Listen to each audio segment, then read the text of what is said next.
कश्मीर धरती का स्वर्ग, एक जन्नत। लेकिन ऐसा क्या है कि लोग 2 बार सोचते हैं यहाँ आने से पहले। इस वीडियो में हम कश्मीर के कुछ मोस्ट पॉपुलर प्लेसेस को विजिट करेंगे, ट्रांसपोर्टेशन, होटल्स, फूड्स के एक्सपेंसेस के बारे में भी डिस्कस करेंगे और कुछ स्कैम्स के बारे में भी बात करेंगे। एक गारंटी मैं आपको जरूर दूंगा, अगर आप ये वीडियो कंप्लीट देख लोगे तो आप अपनी कश्मीर की ट्रिप बहुत ही बेहतर तरीके से प्लान कर पाओगे।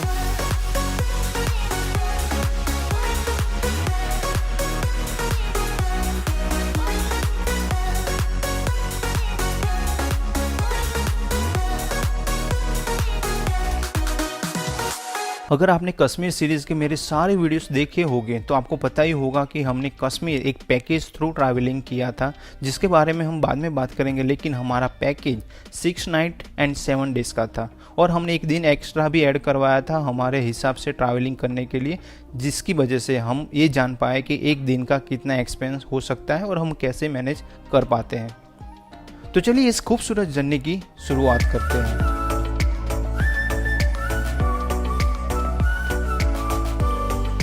First week of June 2022 Ahmedabad से बाय राजधानी एक्सप्रेस हम दिल्ली पहुंचे, जिसकी टिकट पर पर्सन करीबन 2400 रुपये थी। दिल्ली से मेट्रो थ्रू एयरपोर्ट टर्मिनल 3 पहुंचे, जिसकी टिकट 60 रुपीज़ थी। दिल्ली से 4 बजे हमारी एयर एशिया की फ़्लाइट थी, जिसने हमें 1.5 घंटे में श्रीनगर एयरपोर्ट पहुंचा दिया था। फ़्लाइट की टिकट करीबन 5500 रुपीज़ के आसपास थी। अगर आप दिल्ली से श्रीनगर बाय ट्रेन जाना चाहते हो तो आपको दिल्ली से पहले जम्मू तवी और वहां से बनिहाल जाना पड़ेगा और बाद में आप पब्लिक प्राइवेट ट्रांसपोर्ट यूज़ करके श्रीनगर पहुंच सकते हो। दिल्ली से श्रीनगर की बस भी एवरीडे चलती है, जिसका चार्ज ऑलमोस्ट 2000 या 2200 रुपये के आसपास होता है, जिसमें 20 घंटे का टाइम लग सकता है। श्रीनगर में डल लेक के आसपास बहुत सारी होटल्स अवेलेबल है, जिसमें अच्छी होटल आपको 2000 या 2500 के आसपास ज़रूर मिल जाएगी। लेकिन अगर आप JKTDC through online hotel booking करवाओगे तो उसमें आपको 1800 रुपये से प्राइस रेंज स्टार्ट होती है, जिसकी लिंक मैंने वीडियो के डिस्क्रिप्शन में दे दी है। मेरा सुझाव है कि अगर आप 1-2 महीने पहले कश्मीर ट्रिप प्लान कर रहे हो तो JKTDC सबसे बेस्ट ऑप्शन है, क्योंकि उसकी प्राइस हर सीज़न में सेम ही रहती है। 4 जून शाम के टाइम पे हम श्रीनगर पहुंच चुके थे। डल लेक के घाट नंबर 6 के सामने हमारी होटल सनशाइन, जो हमारे पैकेज के अकॉर्डिंग अच्छी नहीं थी, हमें रूम की क्वालिटी बिल्कुल पसंद नहीं आई। बाद में डिनर के लिए हमें दूसरी होटल जाना पड़ता था, जो बहुत ही बड़ा सदमा था हमारे लिए।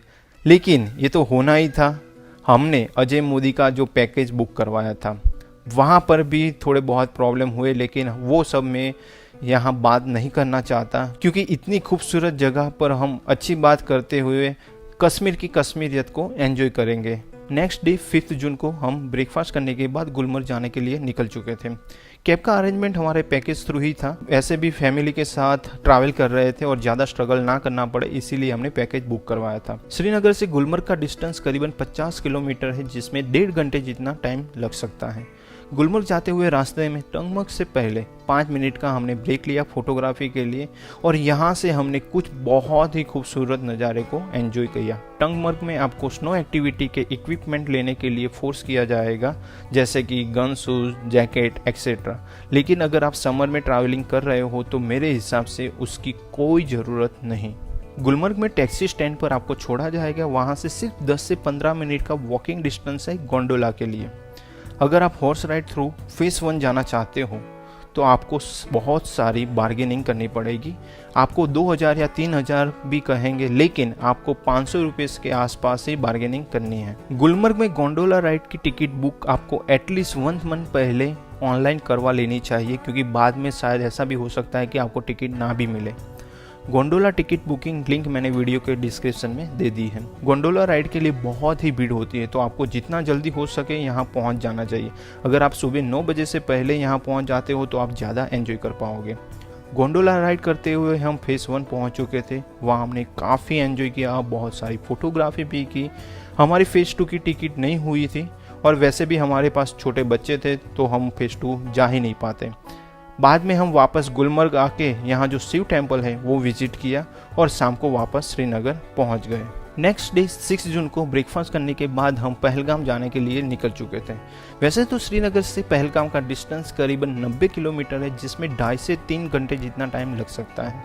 रास्ते में हमने केसर और ड्राई फ्रूट्स की एक शॉप भी विजिट की, एप्पल फार्म भी विजिट किया और दोपहर तक पहलगाम में जो हमारी होटल थी गुड लक, वहाँ पहुँच चुके थे। वहाँ लंच किया, लेकिन यहाँ पर भी खाना खाने के लिए हमें दूसरी होटल जाना पड़ता था। सच में बहुत ही बेकार पैकेज था हमारा। और बाद में बाइसरन वैली जाने के लिए हम आगे बढ़े। बाइसरन वैली आप हॉर्स राइड करते हुए भी जा सकते हो या ट्रैकिंग करते हुए भी जा सकते हो। हमारे ग्रुप के मेंबर ने पोनी राइड की थी जिसकी प्राइस पर पर्सन 800 रुपीज़ थी, लेकिन वो बहुत ही ज़्यादा थी। आप जरूर नेगोशिएशन करना, 500 के रुपीज़ के आसपास आपको पोनी राइड ज़रूर मिल जाएगी। लेकिन मैं अकेला ट्रैकिंग करते हुए आगे बढ़ा और बहुत सारा एंजॉय करते हुए मिनी स्विट्ज़रलैंड मतलब बाइसरन वैली पहुंच चुका था, जिसमें मुझे करीबन 1 घंटे जितना टाइम लगा था। अगर आप हॉर्स राइड करके बाइसरन वैली आओगे तो आपको सिर्फ 1 घंटे जितना टाइम ही स्पेंड करने को मिलेगा, लेकिन आप ट्रैकिंग करके आओगे तो आप अनलिमिटेड टाइम स्पेंड कर सकते हो।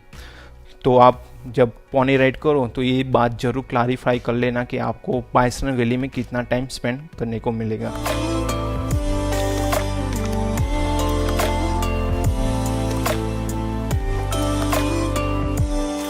नेक्स्ट डे 7 जून को हमें ABC वैली विजिट करनी थी, सो हमने hotel manager through cab book करवाई। वैसे भी यहाँ टैक्सी रेट फिक्स होता है तो आप वो कर सकते हो।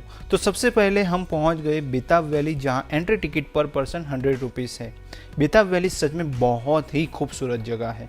बेताब वैली पहले हाजन वैली या हागन वैली के नाम से जानी जाती थी, लेकिन जब सनी देओल और अमृता सिंह की मूवी बेताब के बाद लोग इसे बेताब वैली के नाम से जानने लगे।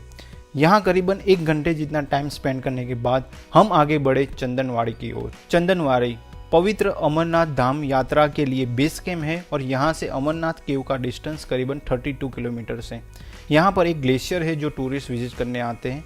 अगर आप इस जगह के बारे में और भी कुछ जानना चाहते हो तो मेरे कश्मीर सीरीज देख सकते हो। लास्ट में हमने विजिट किया आरू वैली। वैसे तो यहाँ बहुत सारे प्लेसेस है विजिट करने के लिए, लेकिन जिस टैक्सी में हम आए थे उसमें 1 घंटे का टाइम लिमिट था। तो मेरे हिसाब से अगर आप पूरे दिन का टैक्सी बुक करवाओगे तो आपको अच्छा रहेगा और सारे प्लेसेस आप बहुत ही आसानी से अच्छी तरह से विजिट कर पाओगे। सच कहूँ तो आरू वैली आपके दिल जीत लेगी, एक ऐसी खूबसूरत जगह है।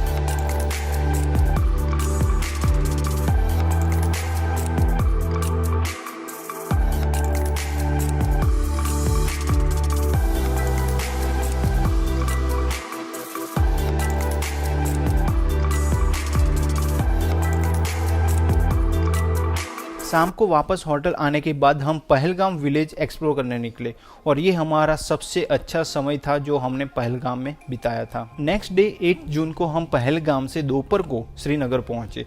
अब अजय मोदी के पैकेज का सबसे बड़ा प्रॉब्लम ये था कि इस दिन हमारी हाउस बोट तो बुक थी ही, लेकिन अगर हम लंच करने के लिए हाउस बोट जाए तो वापस श्रीनगर साइट सीइंग करने के लिए वापस नहीं आ सकते थे। तो हमें लंच बाहर करना पड़ा और बाद में हमने साइट सीइंग किया, जहाँ पे पहले हम शंकराचार्य टेम्पल विजिट किया, जहाँ से आप महादेव जी के दर्शन करने के बाद पूरे श्रीनगर का बहुत ही खूबसूरत नज़ारा देख सकते हो।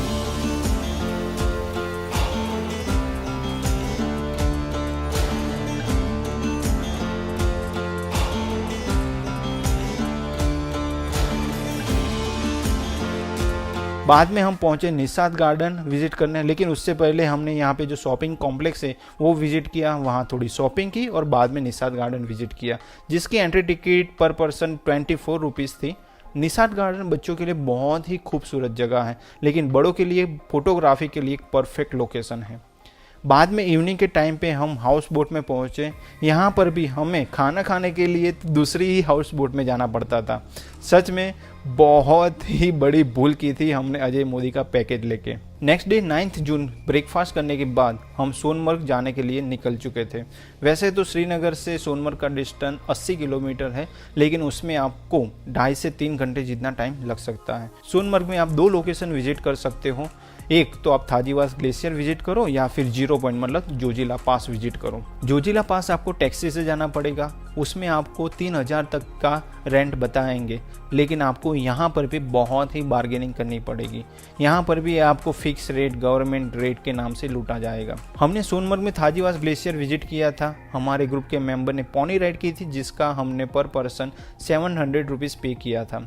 मैं अकेला ट्रैकिंग करते हुए सिर्फ 1 घंटे में थाजीवास ग्लेशियर पहुँच चुका था। सोनमर्ग में अगर आपके पास समय हो और आप ट्रैकिंग करने के लिए कैपेबल हो तो आपको चलते हुए ही जाना चाहिए। आपके रास्ते में इतने सारे खूबसूरत नज़ारे आएंगे कि आप वही देख के खुश हो जाओगे। तो वहाँ पे ट्रैकिंग ज़रूर करना।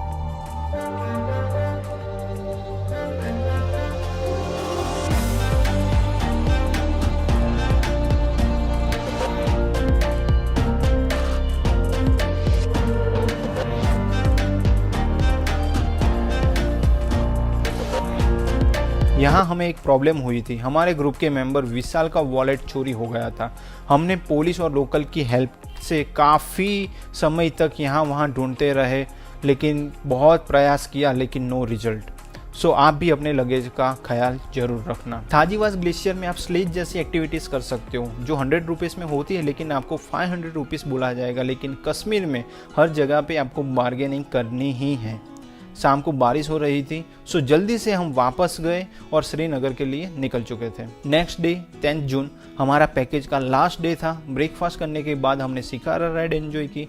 हमें 6 व्यू पॉइंट के 2000 रुपये बताए थे, लेकिन हमने पैकेज में जो 45 मिनट्स की राइड फ्री होती है वही सिर्फ एंजॉय किया। बाद में थोड़ी इंक्वायरी करते हुए हमें पता चला कि 7 व्यू पॉइंट्स शिकारा राइड के 300 से 500 रुपीज़ में भी आप एंजॉय कर सकते हो। कश्मीर में लूटने वाले तो आपको हर जगह मिल ही जाएंगे, लेकिन हमारे पैकेज वाले अजय मोदी के एजेंट भी लूटने में कुछ कमी नहीं रख रहे थे। 12 बजे हाउस बोट से हमारा चेकआउट था, तो डल लेक के सामने जो बहुत सारी होटल्स हैं वहाँ पे हमने इंक्वायरी की। 2000 तक हमें अच्छी होटल्स भी मिल रही थी, लेकिन फैमिली के साथ में हम ट्रैवल कर रहे, इस वजह से हमने घाट नंबर 10 के सामने जो शाह अब्बास होटल है वहाँ पे 3500 में रूम बुक की। लेकिन उसके पास में जो होटल ग्रांड बोलेवार्ड थी वो उससे भी अफोर्डेबल और बहुत ही अच्छी थी। हमने लंच घाट नंबर 6 के सामने हमारी जो पहली होटल थी सनशाइन, वहाँ पे जो पंजाबी रेस्टोरेंट है वहाँ लंच किया और वो हमारा अब तक का सबसे बेस्ट लंच था। बाद में हमने होटल में थोड़ा रेस्ट किया। शाम को डल लेक के पास में वॉकिंग करते हुए बहुत ही अच्छा टाइम स्पेंड किया। रात को होटल में ही डिनर किया था। नेक्स्ट डे 11 जून हमारा लास्ट डे था कश्मीर में। पास वाली होटल ग्रांड बोलेवार्ड में हमने ब्रेकफास्ट किया जो अफोर्डेबल और बहुत ही टेस्टी था। बाद में हमने कैब बुक करवाई और हम श्रीनगर एयरपोर्ट पहुंच गए। वहां से हमारी 11:30 बजे की फ़्लाइट थी दिल्ली के लिए। यहाँ मैं आपको एक बात ज़रूर बताना चाहूँगा, आप इस एयरपोर्ट पर 2 से 2.5 घंटे पहले ज़रूर पहुँच जाना, क्योंकि यहाँ पे भीड़ भी बहुत ज़्यादा होती है और चेकिंग भी। दिल्ली एयरपोर्ट टर्मिनल 2 पर जब हम पहुंचे तब हमारा लंच का टाइम हो चुका था, लेकिन वहां फूड कोर्ट की कोई फैसिलिटी हमें नहीं मिली। तो हम टर्मिनल 3 गए और वहां थोड़ा लंच किया और बाद में 4 बजे के आसपास हम न्यू दिल्ली रेलवे स्टेशन पहुंच चुके थे। 6:30 बजे की हमारी ट्रेन थी अहमदाबाद के लिए। कश्मीर के सुहाने मौसम में इतना सारा टाइम स्पेंड करने के बाद दिल्ली में हमें बहुत ही गर्मी लग रही थी। तो मेरा सुझाव है कि अगर पॉसिबल हो आपके लिए तो आप डायरेक्टली श्रीनगर से अपने सिटी तक की डायरेक्ट फ्लाइट ही बुक करवा लेना। नेक्स्ट डे 12 जून मॉर्निंग के 9 बजे से पहले हम अहमदाबाद पहुंच चुके थे। इस खूबसूरत जर्नी का एंड करने का बिल्कुल ही मन नहीं कर रहा था, लेकिन क्या करें, जिसकी शुरुआत है उसका अंत भी है। आई होप आपको इस वीडियो में वो सारी जानकारी मिली होगी जिसकी मदद से आप अपनी कश्मीर ट्रिप को और भी बेहतर तरीके से प्लान कर पाओगे। अगर आपके पास और भी कुछ क्वेश्चन है तो वो आप मुझे कमेंट सेक्शन में बता सकते हो या फिर इंस्टाग्राम में पूछ सकते हो। तो चलिए मिलते हैं एक और नए वीडियो में एक और नई खूबसूरत जगह के साथ। तब तक अपना ख्याल रखिए and save nature, save water, take care, bye bye. Thank you for watching this video and do not forget to like, comment, share and subscribe to our channel.